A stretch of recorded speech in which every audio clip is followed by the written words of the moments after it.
Sarah Mitchell had always been proud of her work at Dataflow Industries, a mid-sized tech company specializing in government contracts.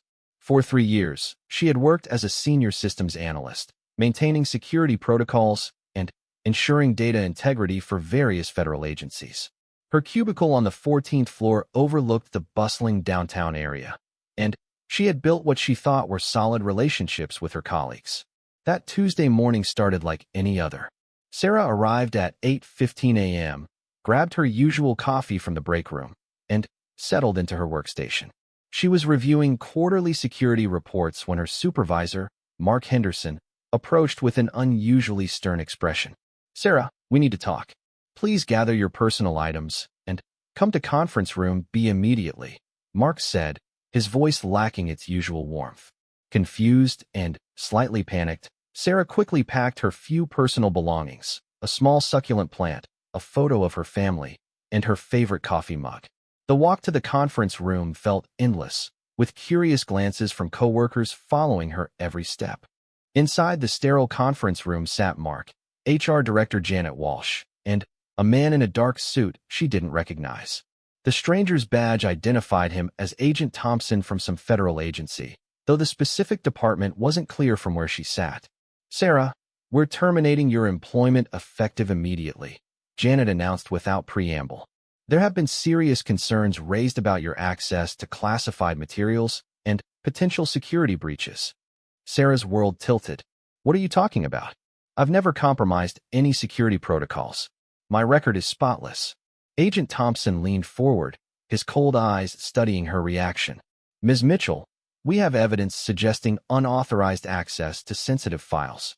Your security clearance is being revoked, and you're being escorted from the premises immediately." "This is insane," Sarah protested, her voice rising. "I demand to see this supposed evidence. I've dedicated 3 years to this company, working overtime, sacrificing weekends. I've never even bent a rule, let alone broken one." But her protests fell on deaf ears. Security guards appeared at the door, and within minutes, Sarah found herself on the sidewalk outside Dataflow Industries, clutching a cardboard box of her belongings. The security badge that had been her daily companion was gone, her access revoked, her professional life seemingly destroyed in less than 20 minutes. Standing on the busy street corner, Sarah felt completely alone. Her phone buzzed with concerned texts from colleagues who had witnessed her sudden departure, but she couldn't bring herself to respond. How could she explain something she didn't understand herself? That evening, sitting in her small apartment, Sarah replayed every interaction from the past few weeks, searching for clues about what might have triggered this catastrophe. She had been working on routine maintenance of the company's secure servers, updating security patches, and running standard diagnostics. Nothing unusual, nothing that could possibly be construed as unauthorized access. She called her mentor from college, Dr. Rebecca Torres, who now worked for the Department of Defense in a cybersecurity role. Rebecca listened carefully to Sarah's account of the day's events. "Sarah, this doesn't sound right," Rebecca said after a long pause. "False accusations of security breaches are serious business. Someone either made a terrible mistake, or there's something much bigger happening here. You need to be very careful about your next steps." As the night wore on, Sarah couldn't shake the feeling that she was missing a crucial piece of the puzzle. The man in the suit, Agent Thompson, had seemed too prepared, too certain. The whole situation felt orchestrated rather than reactive. But orchestrated by whom? And why? Her laptop, still containing personal files and some work-related documents she had legally copied for reference, became her lifeline. She began methodically documenting everything she could remember about her recent projects, her access patterns, and anyone who might have had reason to frame her. The more she thought about it, the more she realized that her dismissal hadn't been about incompetence or even suspected wrongdoing. Someone had deliberately targeted her, but the question remained. Was she a victim of corporate politics, mistaken identity, or something far more sinister? Sleep eluded her that night as she stared at the ceiling, wondering if her career in cybersecurity was over before it had truly begun. She had no way of knowing that her sudden dismissal was actually the first step in an adventure that would take her far from the corporate world and into a realm she had never imagined. 3 days after her dismissal, Sarah's determination to clear her name had only grown stronger. She spent her mornings applying for new positions, though explaining her sudden departure from data flow proved challenging. Most potential employers seemed hesitant once they learned about the security concerns, even though no formal charges had been filed. Her afternoons were dedicated to her own investigation. Using her personal laptop and publicly available resources, she began mapping out the projects she had been working on before her termination. The more she dug, the more puzzling the situation became. Sarah had been part of a team updating security protocols for a government database system called Project Lighthouse. The project involved multiple contractors and several federal agencies, but the specific details were classified beyond her access level. What she didn't know was that the system handled communications and logistics for various government operations. During her research, she discovered something troubling. Two other analysts from different companies working on Project Lighthouse had also been terminated in the past month under similar circumstances. Both had been accused of security violations, both had their clearances revoked, and both maintained their innocence. "This can't be a coincidence," Sarah muttered to herself, printing out news articles and company announcements she had found online. She created a timeline on her living room wall, connecting the dots between the three terminations. Her phone rang, interrupting her concentration. The caller ID showed an unknown number. "Ms. Mitchell? This is Colonel James Rodriguez from the Defense Intelligence Agency. I believe we need to talk." Sarah's heart raced. "About what exactly?" "About your recent employment situation and some concerning patterns we've identified. Can you meet me this afternoon? There's a small cafe called Grinders on 5th Street. 2 o'clock. Despite her nervousness, Sarah agreed. She arrived at the cafe 15 minutes early, choosing a corner table where she could observe everyone entering. Colonel Rodriguez was easy to identify, tall, dignified, with the bearing of someone accustomed to command. He wore civilian clothes, but carried himself with unmistakable military precision. "Ms. Mitchell, thank you for coming," he said, sliding into the seat across from her. "I'll get straight to the point. Your termination wasn't random, and you're not the only one who's been targeted." Sarah leaned forward. "I know about the other two analysts. Are you saying someone is deliberately sabotaging people working on Project Lighthouse?" "It's more complex than that," Rodriguez replied, glancing around the cafe. "We believe there's a coordinated effort to remove specific individuals from the project. The question is whether this is corporate espionage, foreign interference, or something else entirely." He pulled out a manila folder and slid it across the table. "These are the profiles of 5 analysts who have been terminated from Lighthouse-related positions in the past 6 weeks. All had exemplary records, all were accused of security violations, and all maintained their innocence." Sarah opened the folder, scanning the documents. The pattern was unmistakable. Each person had been working on different aspects of the same system. Each had access to different components, and each termination had followed the same script. "What do you want from me?" she asked.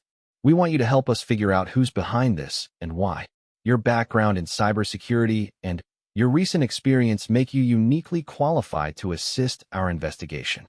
But I've lost my clearance. I can't access any classified information." Rodriguez smiled slightly. "That's actually an advantage. Whoever is doing this won't see you as a threat anymore. You're off their radar, which means you can investigate freely." Sarah studied the colonel's face, searching for any sign of deception. This sounds incredibly dangerous. If someone is powerful enough to orchestrate the termination of multiple government contractors, what makes you think I'd be safe helping you? "Because we'll be watching your back," Rodriguez assured her. "And because if we don't stop this, whatever they're planning will likely succeed. The Lighthouse system handles critical defense communications. If it's been compromised or if someone is positioning themselves to compromise it, national security is at risk." The weight of the situation settled on Sarah's shoulders. Her personal quest to clear her name had suddenly become part of something much larger and more significant. "What would I have to do?" "For now, continue your own investigation, but share everything you find with us. We'll provide you with additional resources and information as needed. Think of yourself as an independent contractor working on the most important case of your career." As they parted ways, Rodriguez handed her a secure phone. "Use this to contact me. Regular channels aren't safe anymore." Walking home, Sarah felt a mixture of excitement and terror. Her quiet life as a corporate systems analyst had been shattered, but in its place was emerging something she had never imagined possible. A chance to be part of something that truly mattered, something that could affect the safety and security of her country. That evening, she converted her spare bedroom into an investigation center, covering the walls with printouts, photos, and timelines. She was no longer just trying to clear her name. She was trying to uncover a conspiracy that could have far-reaching implications. The game had changed completely, and Sarah was no longer playing defense. 2 weeks into her unofficial investigation, Sarah had developed a routine that would have seemed impossible during her corporate days. She woke before dawn, spent hours analyzing data on her enhanced computer setup that Colonel Rodriguez had discreetly provided, and conducted surveillance on key figures involved in Project Lighthouse. Her breakthrough came from an unexpected source. While reviewing financial records of data flow industries that were publicly available, she noticed unusual consulting payments to a company called Strategic Solutions International. The payments had started 3 months before her termination and coincided with the timeline of analyst dismissals. Strategic Solutions International appeared to be a legitimate consulting firm specializing in government contracts, but something felt off. Their website was professional but generic, their staff biographies were suspiciously vague, and, most tellingly, they had no significant online presence beyond their corporate site. Using techniques she had learned in cybersecurity training, Sarah began digital reconnaissance on the company. What she discovered made her blood run cold. Strategic Solutions International had connections to Meridian Corp, a private military contractor with ties to several foreign entities that were known to engage in industrial espionage. Rodriguez needs to see this immediately, she whispered to herself, photographing her findings with the secure phone. An hour later, she was sitting in a different cafe across town, watching the colonel's expression grow increasingly grave as he reviewed her research. "This is bigger than we thought," he said finally. "Meridian Corp has been on our watch list for years. They operate in the gray area between legitimate private security and corporate espionage. If they're involved in Lighthouse, they're not trying to steal information, they're trying to control it. Control it how? By ensuring their people are the only ones with access. Think about it. They eliminate the original analysts under false pretenses. Then, Strategic Solutions International recommends their own people as replacements. Within a few months, they have operatives positioned throughout the entire project." Sarah felt sick. "And I was just collateral damage in their infiltration plan. You were a threat they needed to eliminate, yes. But, Sarah, your dismissal may have inadvertently saved the entire operation. Your investigation has uncovered their strategy before they could fully implement it." Rodriguez pulled out his own phone. "I'm calling in additional resources. This has become a matter of immediate national security." Over the next few days, Sarah found herself working more closely with federal agents than she had ever imagined possible. Her apartment had been equipped with secure communications equipment, and she was receiving intelligence briefings that were normally reserved for high-level government officials. The picture that emerged was staggering. Meridian Corp had been systematically infiltrating government contractors for over a year, using Strategic Solutions International as their front company. Their goal wasn't just to steal classified information. They intended to establish permanent backdoors into critical defense systems that they could exploit for years to come. "The scary part," explained Agent Patricia Vance from the FBI's Cybercrime Division, "is how sophisticated their operation is. They've created false flag security violations that are convincing enough to fool corporate security departments. They've developed profiles of key personnel and identified exactly who they need to replace. This isn't opportunistic espionage. This is strategic infiltration." Sarah's role evolved rapidly from investigator to active participant. Her unique position as someone who had been targeted but escaped allowed her to move freely in circles that would be suspicious of obvious federal agents. "We need you to make contact with the other terminated analysts," Rodriguez explained during one of their evening briefings.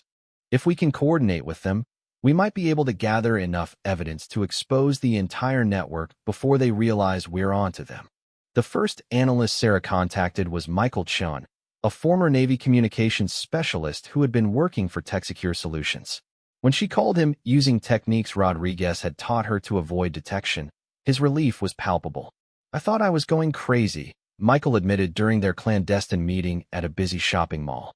Everything about my termination felt wrong, but I couldn't prove anything.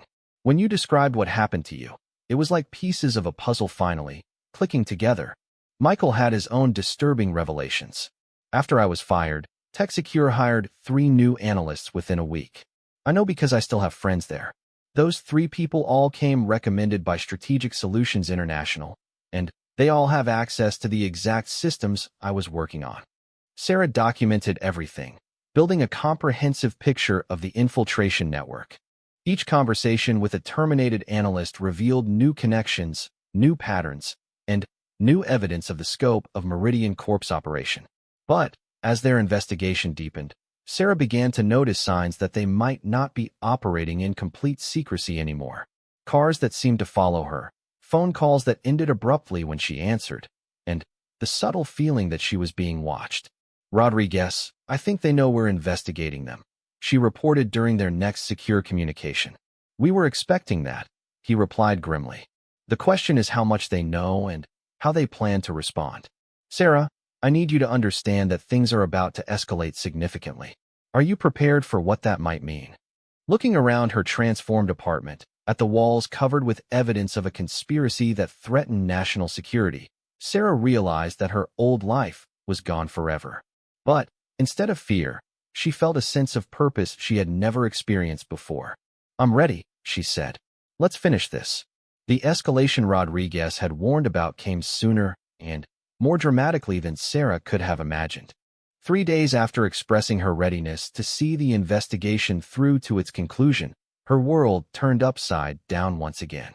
She was reviewing financial documents at her kitchen table when she heard vehicles outside her apartment building.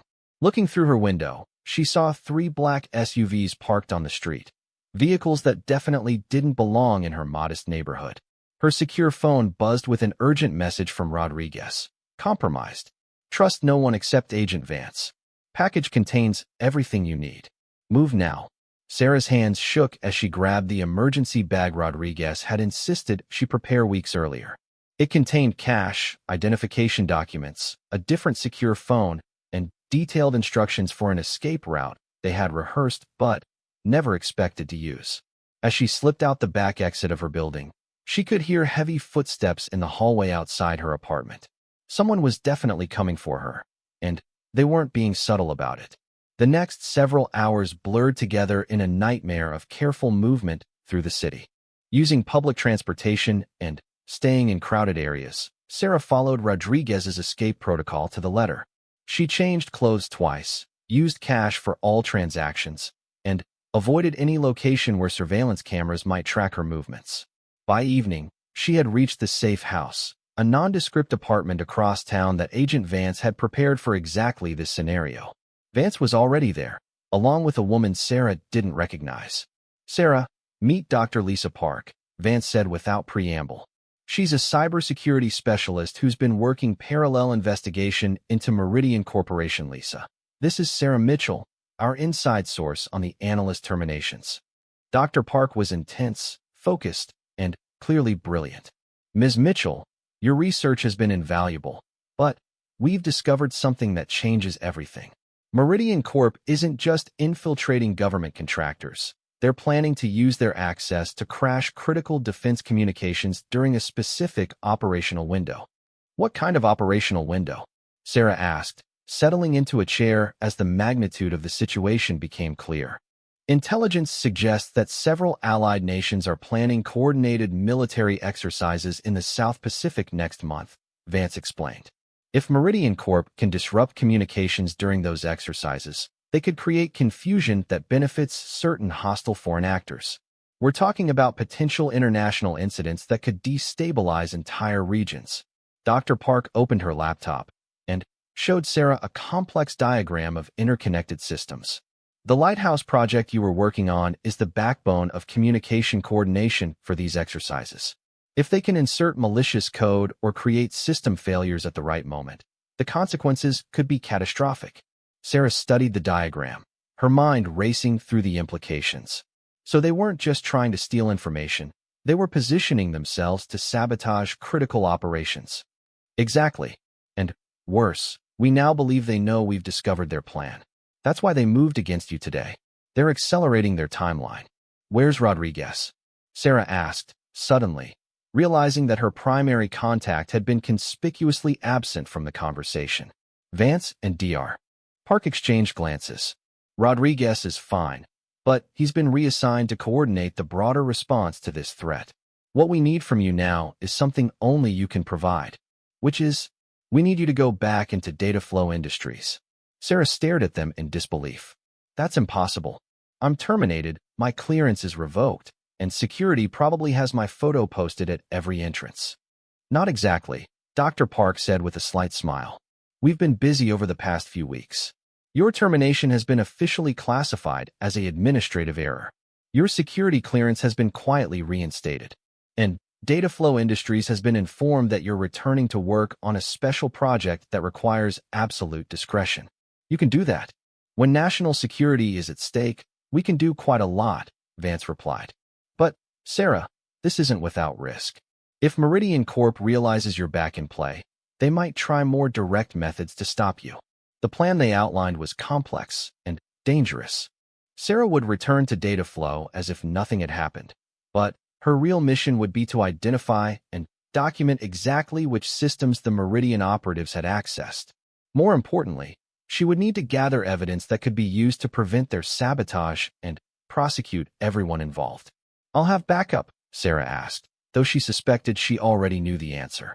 You'll have surveillance support and secure communication channels, Vance confirmed. But inside the building, you'll be on your own.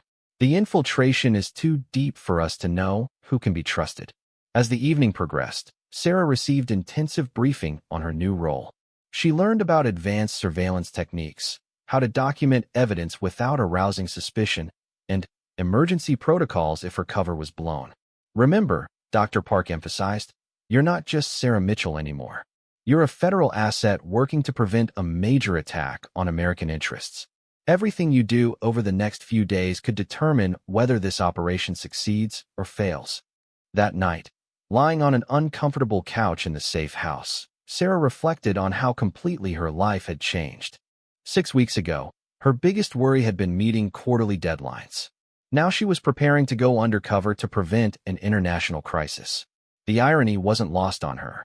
She had been fired for allegedly compromising security, and now she was being asked to deliberately infiltrate her former workplace to protect national security. The skills and dedication that had made her a target were now exactly what her country needed to defend itself. Tomorrow, she would walk back into Data Flow Industries, but this time as something she had never imagined becoming, a covert operative in the most important mission of her life. The morning of Sarah's return to Data Flow Industries dawned gray and drizzly, matching her nervous energy perfectly. She stood outside the building where her career had seemingly ended just weeks before, now carrying identification that reinstated her access and a mission that could affect national security.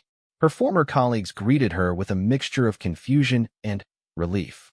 Mark Henderson, her supervisor, seemed genuinely apologetic about the administrative error that had led to her termination, though Sarah could see uncertainty in his eyes about the official explanation he'd been given. We're glad to have you back, Sarah, he said as he walked her to her new workstation. Your assignment is Special Project Oversight for Lighthouse Security Protocols. You'll be working independently, reporting directly to federal coordinators. The cover story was perfect. It explained her access to sensitive systems while justifying her need to review work that had been done in her absence.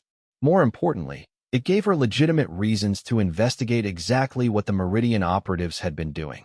Sarah's first discovery was disturbing, but not surprising. 3 new analysts had been hired during her absence, all recommended by Strategic Solutions International. Their workstations were positioned strategically throughout the Lighthouse project area, giving them visual access to multiple teams' work while maintaining the appearance of normal integration. Using techniques Agent Vance had taught her, Sarah began documenting their activities. She noticed that the new analysts consistently volunteered for overtime shifts, often working alone after regular staff had left. They asked detailed questions about system architecture that went beyond their stated responsibilities, and they had requested access to backup servers that weren't part of their assigned tasks. Most tellingly, Sarah discovered that they had been systematically copying security protocols and system configurations onto portable drives that weren't part of standard data flow equipment. Rodriguez, I've got evidence, she whispered into her secure phone during a lunch break. They're not just gathering intelligence. They're preparing to plant something in the system. Can you determine what specifically? Sarah had been dreading this question because the answer was both simple and terrifying. Based on the files they've accessed and the system maps they've been studying, they're preparing to install a kill switch that could shut down communications during the military exercises. But, Rodriguez, they're planning to activate it tomorrow night. The timeline had accelerated beyond everyone's worst-case scenarios. The military exercises weren't scheduled to begin for another week, but Sarah's investigation revealed that Meridian Corp had identified a critical system maintenance window that would give them optimal access to plant their sabotage code. We're moving tonight, Rodriguez informed her. Continue your normal activities, but be prepared for rapid extraction after 6 p.m. Federal agents will be in position around the building, and we'll coordinate the takedown to minimize risk to innocent employees. The rest of Sarah's day was a masterclass in acting normal while preparing for what felt like a military operation. She continued documenting evidence, identifying exactly which systems had been compromised, and cataloging the full scope of the infiltration. At 5:45 p.m., as the building began to empty for the evening, Sarah received the signal she'd been waiting for. Her secure phone buzzed with a simple message, green light. Stay clear of the 14th floor server room. What followed was the most intense hour of Sarah's life. From her position at a window overlooking the parking lot, she watched as federal agents surrounded the building. Emergency response vehicles positioned themselves discreetly throughout the area, and unmarked cars blocked potential escape routes. Inside the building, the three Meridian operatives had indeed stayed late, just as Sarah's surveillance had predicted. They were in the process of installing their sabotage code when federal agents breached the server room. The confrontation was swift and decisive.